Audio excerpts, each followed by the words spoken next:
लोकसभेचे खासदार धैर्यशील मोहिते पाटील यांनी अक्कलकोटचे माजी आमदार सिद्धरामप्पा पाटील यांची भेट घेऊन त्यांच्या तब्येतीची विचारपूस केली।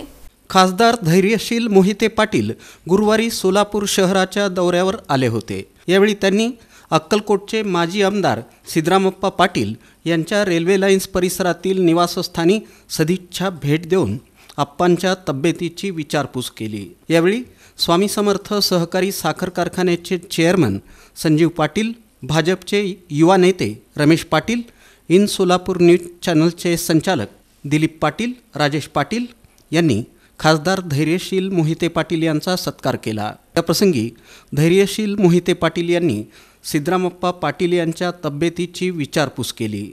या प्रसंगी माजी आमदार सिद्धरामप्पा पाटील यांनी स्वर्गीय शंकरराव मोहिते पाटील यांच्या समवेत काम केलेल्या जुन्या आठवणींना उजाळा दिला।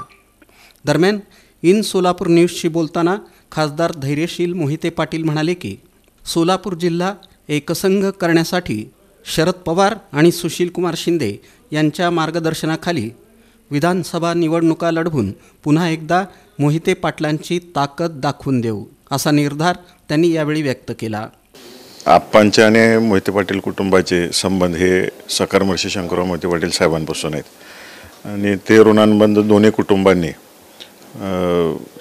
सकर्मर्षींपासून आजपर्यंत जपलेले आहेत। आज दोन्ही घराण्यांच्या तिसरी पिढी हे ऋणानुबंध कोणतेही राजकीय पक्ष जरी असले वेगवेगळे जिल्ह्याच्या दृष्टिकोनातून जिल्ह्याच्या विकासाच्या दृष्टिकोनातून कायम सकारात्मक भूमिका ठेवलेल्या आहेत आणि आज बऱ्याच वर्षांनी म्हणजे 2.5 वर्षापूर्वी माझी आप्पांची भेट झाली होती जिल्हा परिषदेच्या अध्यक्ष निवडीनिमित्त आणि त्यानंतर बरेच दिवस गाठ भेट नव्हती म्हणून आज तब्येतीची विचारपूस करण्यासाठी आलो होतो आणि त्यानिमित्त जुन्या आठवणींना बराच उजाळा मिळाला।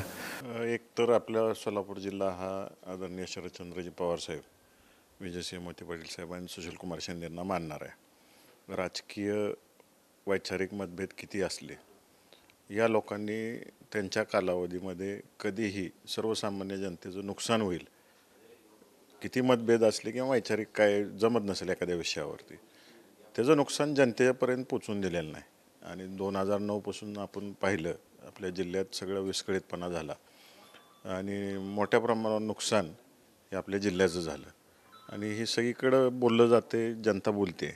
आता जनतेनंच ठरवलेलं आहे की या तिघांच्या मागं उभं राहायचं आणि पुन्हा एकदा जो ताकदवान जिल्हा म्हणून राज्यात ओळखला जात होता त्या पद्धतीचं वातावरण आता मला फिरताना लोकांना भेटताना कार्यकर्त्यांना भेटताना दिसून येते आणि निश्चित त्याचे परिणाम विधानसभेला दिसतील आपल्याला। जिल्ह्यामध्ये आता आदरणीय पवारसाहेब, सुशीलकुमार शिंदे साहेब आणि विजयदादा आणि उद्धव ठाकरे साहेब हे मिळून ठरवतील आणि व्यवस्थित सगळ्या सीट्स वाटप होईल, कुठंच अडचण येणार नाही आणि पूर्ण ताकदीनं हा पुन्हा जिल्हा हा महाविकास आघाडीच्या विचाराचा होईल असं दिसेल तुम्हाला चित्र। यावेळी अक्कलकोट तालुक्यातील नेते मल्लिकार्जुन पाटील, आनंद तानवडे, बसवराज बाणेगाव, बाळासाहेब मोरे, विश्वनाथ भरमशेट्टी, दिलीप शावरी, महेश शावरी, शिवसिद्ध बुल्ला, महादेव वाले, मुत्तू खेडगी, तुकाराम बिराजदार, बाबा नगरे, महबूब पटेल आदी उपस्थित होते।